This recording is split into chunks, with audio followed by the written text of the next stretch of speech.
Hi friends, welcome to my channel. இன்றைக்கி சிறகடிக்க ஆசை சீரியலில் சுருதி, நான் டப்பிங் பண்ணுற சீரியல் ஹீரோயினுக்கு பர்த்டே, நம்ம ஈவினிங் போகலாமான்னு சொல்லிட்டு ரவிக்கிட்ட கேட்குறாங்க. அவரும் சரின்னு சொல்ல, அந்த டைமில் அவருடைய லேடி பாஸ் ஃபோன் பண்ணுறாங்க. ஒரு அர்ஜென்ட் ஒர்க்கு கொடுத்துட்டாங்க. அதனால் சுருதிக்கிட்ட நான் ஈவினிங் வரல, நீ மட்டும் போயிட்டு வா அப்படின்னு சொல்ல சுருதிக்கு பயங்கரமாக கடுப்பாகுது. கொஞ்சம் நேரம் 2 பேரும் வாக்குவாதம் பண்ண ரவி எழுந்து வேலைக்கு போயிடுறாரு.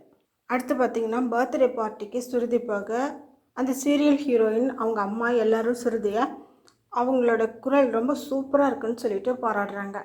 உங்கள் ஹஸ்பண்ட் வரலையான்னு கேட்க, அவருக்கு ஒரு அர்ஜென்ட் ஒர்க் வந்துருச்சு அப்படின்னு சொல்லிட்டு சுருதி சொல்கிறாங்க. இந்த டைமில் ஹீரோயினோடைய பெஸ்ட்டு ஃப்ரெண்ட் என்ட்ரி கொடுக்க, யாரா அதுன்னு பார்த்தா, அது நம்ம ரவியோட லேடி பாஸ்பா. பின்னாடியே ரவியும் அவங்க ரெஸ்டாரண்ட் ஆளுங்களும் அவங்க ப்ரிப்பேர் பண்ண ஃபுட்டும் வருது.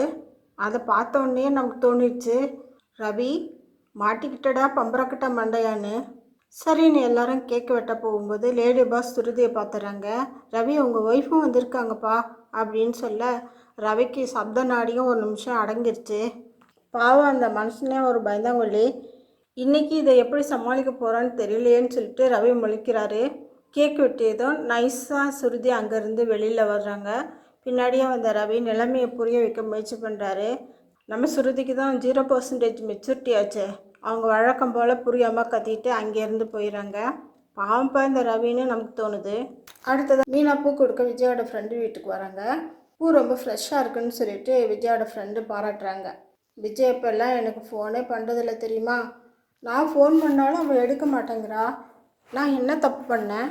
முத்துக்கிட்ட உண்மையை சொன்னதுனால விஜயா கோச்சிக்கிட்டா அப்படின்னு சொல்லிட்டு சொல்கிறாங்க.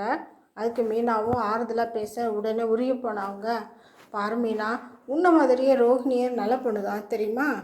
காணாமல் போன 2 லட்சம் ரூபாய்க்காக ரோஹிணி தன்னுடைய தாலிச்சீனையெல்லாம் விற்று தான் 2 லட்சம் கொடுத்தா. பாவம் மீனா, எனக்காக அவங்க கஷ்டப்பட வேணான்னு சொன்னா அப்படின்னு சொல்கிறாங்க.